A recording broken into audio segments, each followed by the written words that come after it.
The undercurrent of anti-Semitism at the recent protests is one of the most underreported aspects of the peace movement. It's been really uncomfortable as a Jew a lot of times to come out to the peace marches. Why didn't you get a Jewish state in Germany? There were enough Jews in Germany. They killed 6 million of us, that's why. They put us in concentration camps, that's why. I grew up going on peace marches and never had the feeling of being unwelcome before. Oh, I see. So you don't want to admit that because of the hurt in your history that you were kicked out from one country to another? Don't you see that there's a psychological thing here? To the Palestinians, the people of the world are with you! I don't believe that a Jewish homeland completely is possible. Having a separate state like Israel the way it is right now is actually quite dangerous. I believe that they should be phased out, and I think they could be relocated. I've heard Madagascar mentioned several times.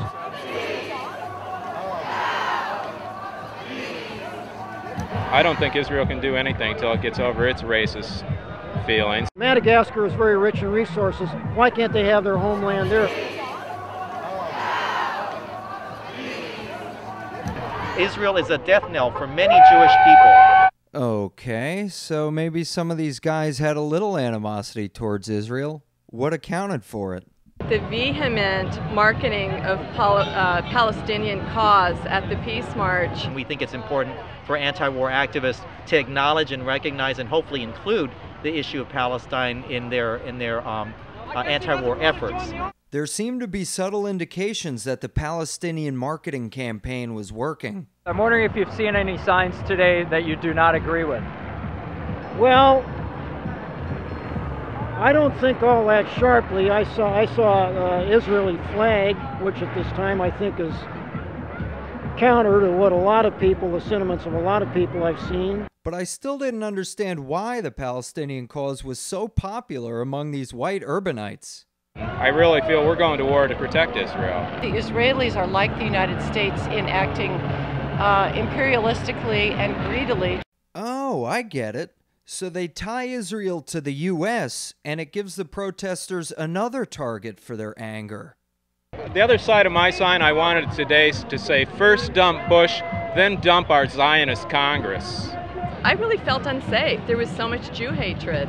I don't think we should be giving millions and billions of dollars to the Israelis to go and kill Palestinians. There's never both sides being given. It's always about the Palestinians that are being killed. What about all the Israelis that are being killed?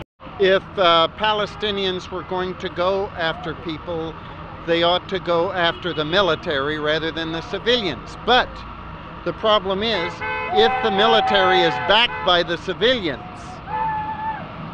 then technically that's the source. Huh. So if we Americans back our military, then I guess it's okay to kill us. It would be unfair and unreasonable for those of us that live comfortably here in San Francisco to also say, well, it's really wrong for certain people to use suicide bombings, and it's really wrong to commit very, very atrocious acts. So, what did I learn in my day at the protests? Well, I learned that the protesters got pretty fired up about death, depending on who's doing the dying. I also learned that the protesters preaching nonviolence found plenty of excuses for Palestinian terrorism. Apparently, not everybody deserves peace. The only means that Palestinians have at their hand is violence. But I sense that the anger in the voices of the protesters signified something more, and perhaps more sinister, than pure sympathy for the Palestinian cause.